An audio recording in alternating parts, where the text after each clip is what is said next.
Hello, welcome to the old Fliers.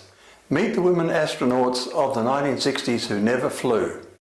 These American women passed the same test as the male astronauts did. The United States was researching and discarding the idea of sending women into space for reasons that had nothing to do with their abilities. Not so the Russians. Valentina Tereshkova was the first ever woman to fly a spacecraft on June 16, 1963. It would take another 20 years before Sally Ride became the first American woman in space. This is the story of the first Lady Astronaut Trainees, an elite group of women pilots who underwent astronaut testing and seemed like they might be on track to become astronauts in the 1960s. The best remembered of these women is probably Jerry Cobb, a record-setting aviator. Even though Cobb and 12 others did extremely well in their astronaut tests, none of them went into space as this program was cancelled. This says a lot about the unwarranted sexism of the early American space program. These female trainees weren't technically part of the NASA program. Their testing was overseen by Dr. Randy Lovelace, the doctor who created the Mercury mission astronaut testing standards at his private clinic. Cobb was recruited first in 1960, and on the basis of her results, 25 other women were tested, with 12 others qualifying. At moments in 1961, it certainly appeared that these trainees were being seriously considered for entry into the space program. There were strong arguments for looking at women astronauts, writes historian Margaret Weitekamp for the National Air and Space Museum. Scientists knew that women, as smaller beings on average, require less food, water and oxygen, which was an advantage when packing a traveller and supplies into a small spacecraft, she writes.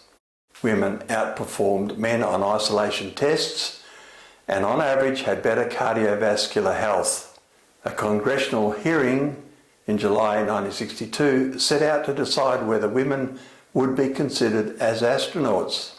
Jerry Cobb testified, "We seek only a place in our nation's space future without discrimination," she said. "We ask as citizens of this nation to be allowed to participate with seriousness and sincerity in the making of history now, as women have in the past." Why, in the Western program, do you think there is a need, if you feel there is a need, for women in space?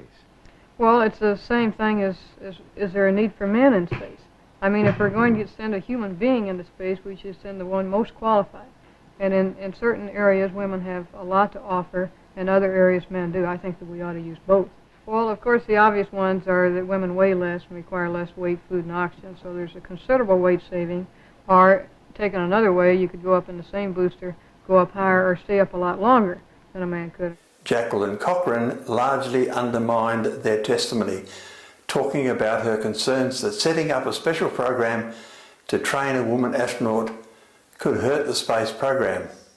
Jacqueline Cochran had a large say in what the Mercury 13 program people were doing and how much they were allowed to be involved in, because she and her husband largely funded it and because they were close to the board of trustees. Cochran is portrayed by the media and the other women as being jealous at this time.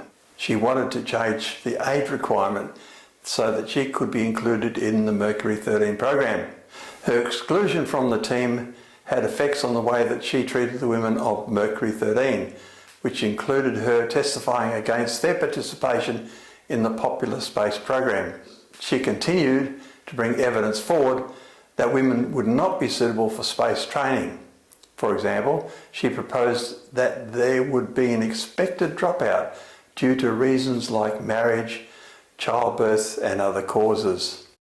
Her testimony had a huge effect on the participation of the Mercury 13 in the space program.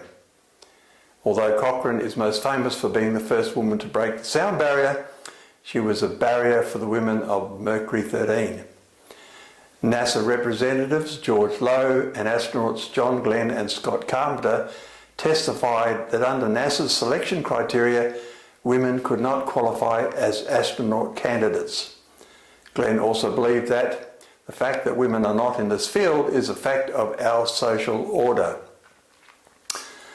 Sorry, Glenn, you're being a bit patriarchal there. They correctly stated that NASA required all astronauts to be graduates of military jet test piloting programs and have engineering degrees, although John Glenn conceded that he had been assigned to NASA's Mercury project without having earned the required college degree. There again, one rule for one and not for the other. In 1962, women were still barred from Air Force training schools, so no American women could become test pilots of military jets. This is despite the fact that several of the Mercury 13 women had been employed as civilian test pilots, and many had considerably more propeller aircraft flying time than the male astronaut candidates, although not in high-performance jets like the men. NASA refused to consider granting an equivalency for the hours in propeller aircraft. Jan Dietrich had accumulated 8,000 hours, Mary Wallace Funk 3,000 hours, Irene Levitin 9,000 and Jerry Cobb 10,000 plus hours experience. Executive Assistant to Vice President Lyndon Johnson, Liz Carpenter, drafted a letter to NASA Administrator James Webb questioning these requirements, but Johnson did not send the letter, instead writing across it, "Let's stop this now." Glenn didn't do much to encourage young women who wrote to him. One teen, named Diana A., wrote to Glenn saying, "I would very much like to become an astronaut, but since I'm a 15-year-old girl, I guess that wouldn't be possible." Before Congress, Glenn said he thought that the former military pilots made the best astronauts. Among the many pilots this statement ignored were the women Air Force service pilots, commonly known as the WASPs. Among them, Jacqueline Cochran. Strange, eh? Up to that point, the US had rushed to meet Soviet space achievements mark for mark, but they didn't rush to put a woman in space, even though they had women who would have been ideal candidates. A woman injured in space would impact how NASA looked domestically. Perhaps that's most galling of all. With all that talent in front of them, they just didn't care. Jane Hart went on to become active in anti-war movement.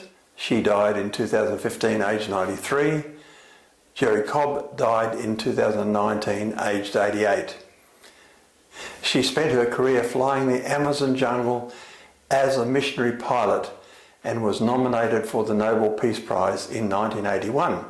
Doesn't this gender bias sound so much like the race bias that kept the very talented African American women human calculators downtrodden at NASA? If you haven't seen the film Hidden Figures, I recommend it to you.